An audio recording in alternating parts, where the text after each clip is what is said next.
반갑습니다.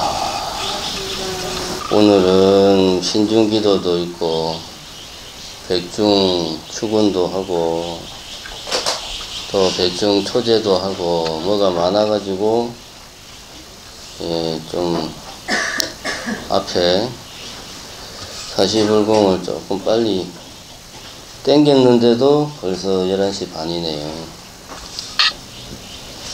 정신사 주제가 좀 빡시긴 빡십니다. 3일 동안 법문을 4번이나 하니 이거는 참. 오늘은 백중초제입니다. 오늘은 그냥 법문 안 하고 넘어가려고 그랬는데 신도님들께서 많이 오셔가지고 서비스 차원에서 법문하겠습니다. 오늘은 지금 계속 백중기간 동안 우리 이제 삶과 죽음에 대해서 생각해보는 시간을 가지고 있습니다. 오늘은 실제 그 병원에서 이제 죽었다, 의학적인 죽음과 우리가 현실적으로 피부로 느끼는 죽음, 이 둘 사이의 차이에 대해서 한번 생각해보는 시간을 오늘은 진짜 짧게 하겠습니다. 제사 지내야 되니까. 이렇게 말해놓고 또 길게 하죠. 먼저 의학적인 죽음이라고 하는 것은 이 살아있는 생명, 유식한 말로 유기체가 자신의 그 생물학적인 기능이 정지되는 거예요. 생물학적인 기능이 완전히 정지되는 게 이제 의학적으로 죽음이다. 이 이제 의학적으로 봤을 때 중요한 거는 이 사람이 언제 어느 시점을 기준으로 죽었다고 해야 되냐, 이게 사실은 중요합니다.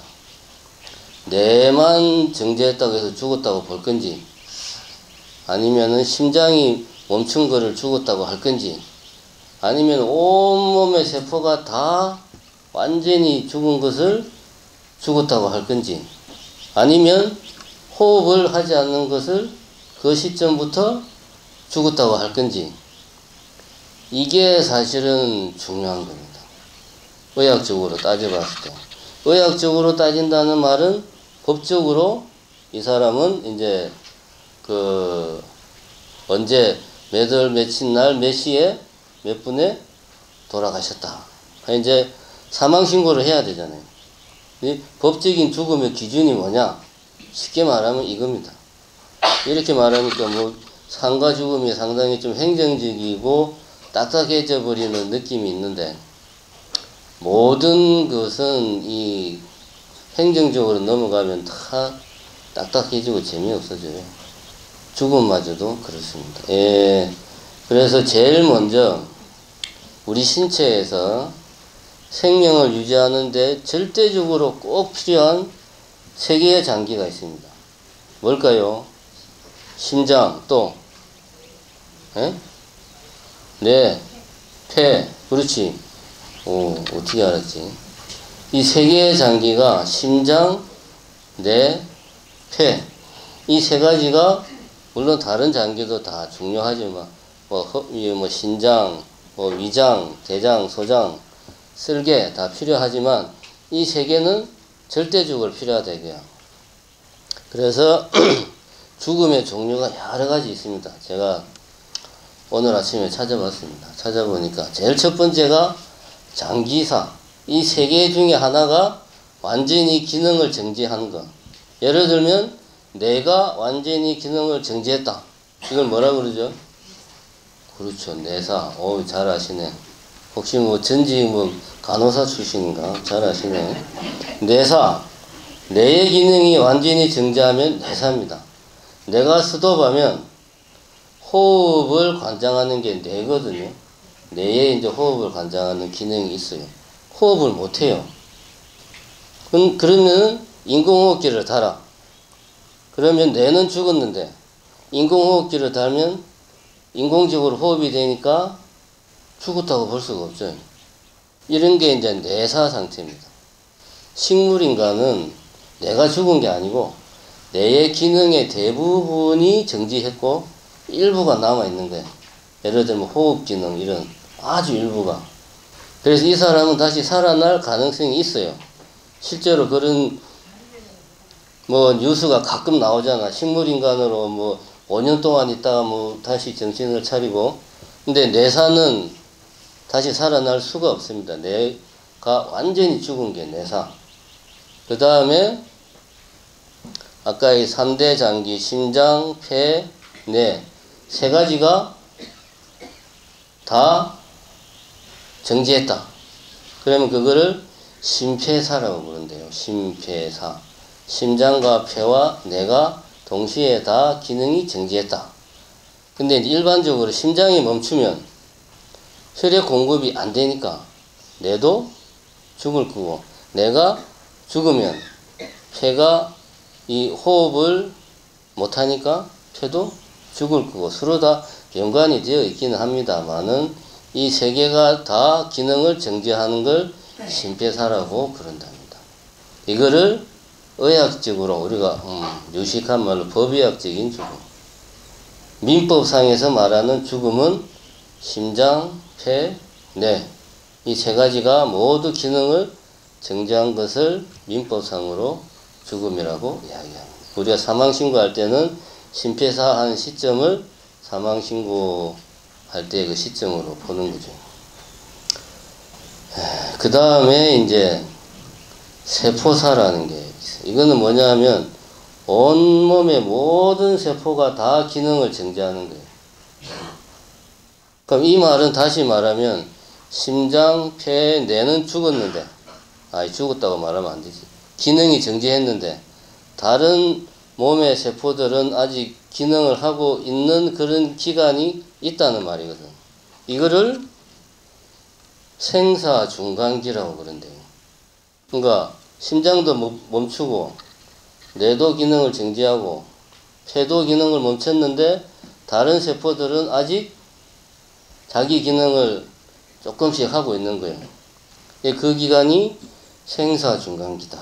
그래서 심폐사와 세포사 사이에 생사중간기가 있는데, 이때 보면 이 시신이 요즘 사람들은 이렇게 시신을 볼 일이 거의 없잖아요. 시신이 보면 죽으면 이제 약간 이 푸른색이 도는 암적색, 약간 푸른색이 도는 짙은 갈색, 뭐 그런 색깔로 변한단 말입니다. 그게 왜냐하면 이 세포들이 산소를 써야 되는데 폐가 산소를 공급 못 해주니까 이 정맥, 피 속에 있는 산소를 막 쓰는 거예요. 그래서 피부가 그런 푸르팅팅하고 불구죽죽하게 변한답니다. 그래가지고 세포까지 완전히 죽으면 세포사가 되는 거죠. 그럼 이거를 보고 우리가 느낄 수 있는 건 뭐냐 하면, 죽음이라고 하는 게 우리가 일반적으로 생각하듯이 딱 이제 칼로 뚜부 자르듯이 딱 나눌 수 없다는 거예요. 여기까지는 살아있고 요 이호는 죽어있고 이거를 딱 나눌 수가 없다는 거지. 이게 과학적으로 봤을 때. 근데 우리가 현실적으로 생각했을 때는 그분이 돌아가셨다 하는 거는 딱 느낌이 오잖아요. 숨을 멈추면은 그때부터 이제 막 옆에 있던 가족들이 뭐 울고 불고 대성통곡을 하고, 제주들은 이제 뭐 여기저기 전화하고 뭐 장례식장 잡고 막 그러잖아요. 근데 이게 사실은 죽은 게 아니라는 거죠. 그죠? 엄밀하게 말해서 죽음은 딱 어느 시점을 말하는 게 아니고 일정한 기간이 다 포괄되는 거고, 이렇게 두리뭉실하면은 사회적으로 어떤 일 처리하기가 번거로우니까 민법상으로는 심폐사를 죽음으로 딱 기준을 두는 거고. 그래서 우리가 저 티베트 스님들, 티베트의 고僧들이 보면 티베트는 화장을 안 하잖아요. 이제 보통 이 고僧이 돌아가시고 나면 뭐 1년, 2년 그대로 놔둡니다. 그러면 막 분명히 돌아가셨는데 뭐 손발톱이 자라고 머리카락이 자라고 막 그러는 이야기가 티베트 쪽에 뭐 이런 책이나 뭐 다큐멘터리 보면 많이 나옵니다. 그런 게 이제 이런 우리가 죽음에 대해서 딱 잘라서 말할 수가 없다. 근데 우리가 생각할 때 죽음은 어느 순간 딱 정해져 있는 거예요.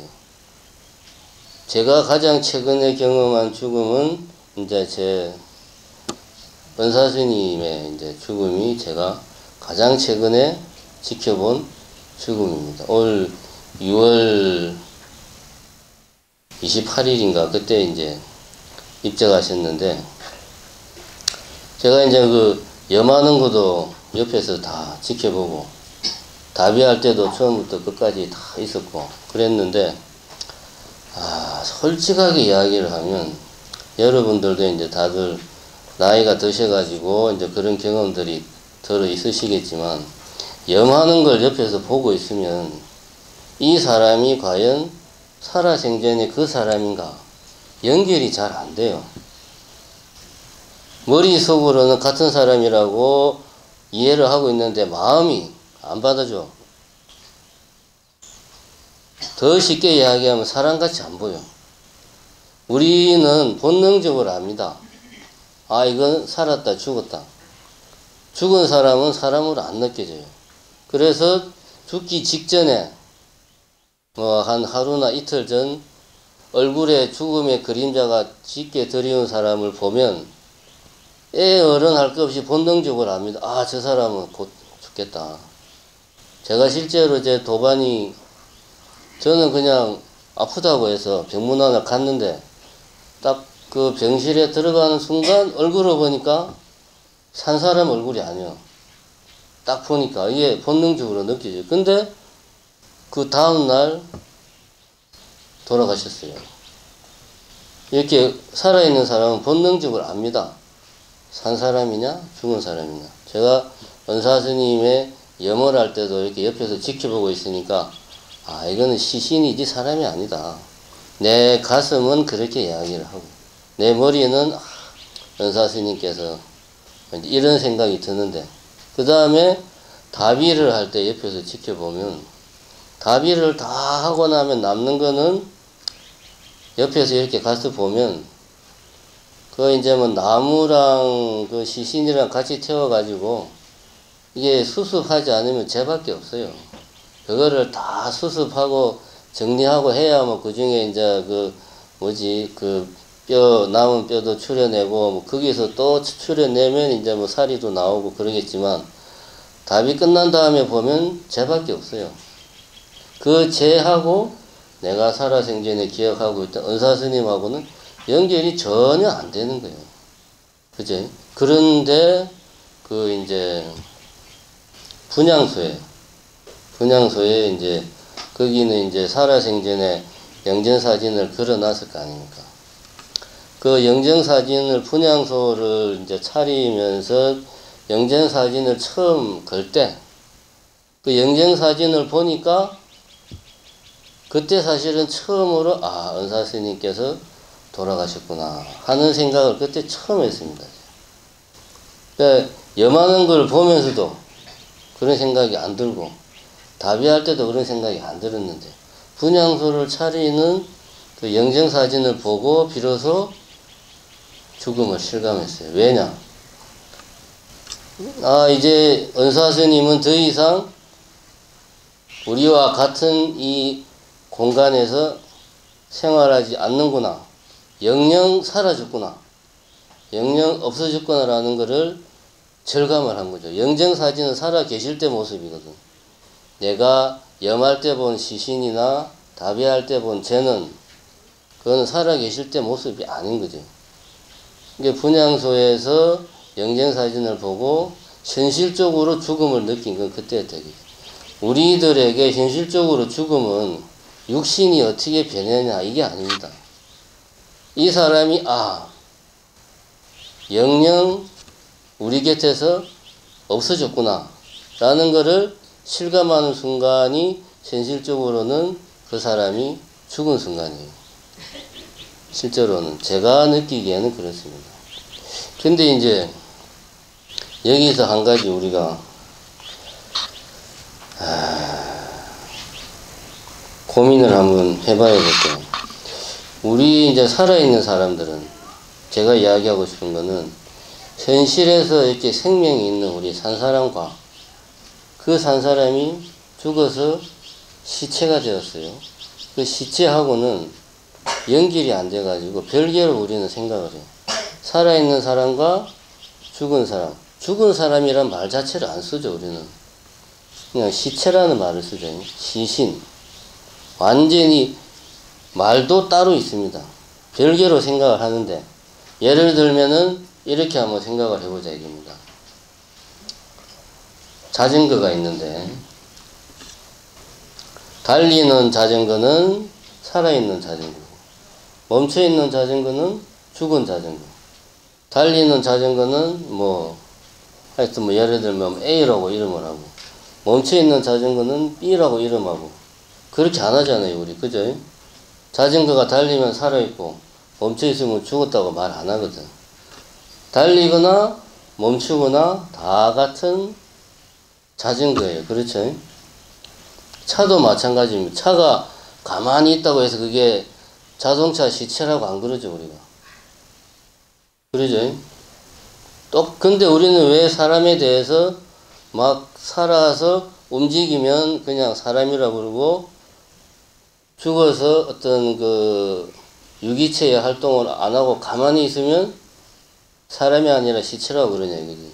왜 따로 말을 하냐 이거지. 이게 우리가 첫 번째 우리가 한번 우리 스스로에게 물어봐야 될 의문사항입니다. 두 번째는 우리가 이제 흔히 이제 이런 표현을 많이 써요. 살아있는 사람, 이제 살아있다. 그럼 생명체라는 말을 쓰거든. 그럼 생명이 붙어 있다. 이 양반은 아직 생명이 붙어 있다. 숨이 붙어 있다. 죽으면은 생명이 나갔다. 이런 표현을 쓴다. 이게 실제로 그렇게 말하잖아요. 그죠? 그럼 이 말은 뭐냐 하면 생명이라는 게 있어요. 어떻게 생겼는지 모르겠지만 하여튼 생명이라는 게 있고 사람의 육신이 있어요. 이 생명이라는 게 사람의 육신에 들어와서 결합되어 있으면은 이 사람은 살아있는 거고, 생명이 사람의 육신하고 분리가 돼서 육신에서 빠져나가면 이 사람은 죽은 거고, 이렇게 우리는 생각을 합니다. 이 생각이 맞는 생각일까요? 이게 제일 우리가 쉽게 생각을 하는 게 이렇게 생각하는 경향이 있다. 이게 우리는 이런 걸 우리는 혼이라고 그러잖아. 혼이 들어오고, 혼이 나가고, 혼이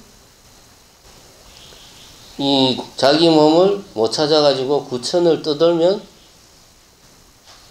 혼령이 되고, 혼이 원한에 맺히면 원기가 되고, 우리는 그렇게 생각을 하잖아요. 그죠? 그런데 자전거를 아까 비유한 걸 생각해 봤을 때, 왜 자전거에 대해서는 우리가 그러면 자전거가 있고, 자전거가 막 달리고 있을 때는 그 자전거와 자전거의 생명이 결합이 돼 있고, 그죠? 자전거가 멈춰 있으면 그 자전거에서 생명이 빠져나갔다라고 왜 생각을 안 할까, 우리는? 이게 제가 여러분들에게 던지고 싶은 두 번째 의문입니다. 지금 바로 답을 하라는 게 아니고, 이런 걸 한번 생각을 해보시죠. 그래서 우리 절집에는 이런 화두가 있죠. 이 송장을 끌고 다니는 게 무엇인가? 라는 화두가 있습니다. 역으로 말하면 우리는 다 송장이지. 송장은 송장인데 어떤 송장이냐? 말도 하고 웃고 울고 잠도 자고 밥도 먹고 성질도 내고 그렇게 하는 송장이에요. 가만히 있는 송장이 있고 막 돌아다니는 송장이 있는 거예요. 이 송장을 끌고 다니는 게 도대체 뭐냐? 이 질문을 여러분들 스스로에게 해보십시오. 이게 아주 유명한 화두입니다. 자, 오늘은 이 송장을 끌고 다니는 게 무엇인가? 라는 화두를 여러분 다 마음속에 꼭 넣고 오늘 주무실 때까지 화두를 가슴속에 품고 계시기 바랍니다. 감사합니다. 제사 지내겠습니다.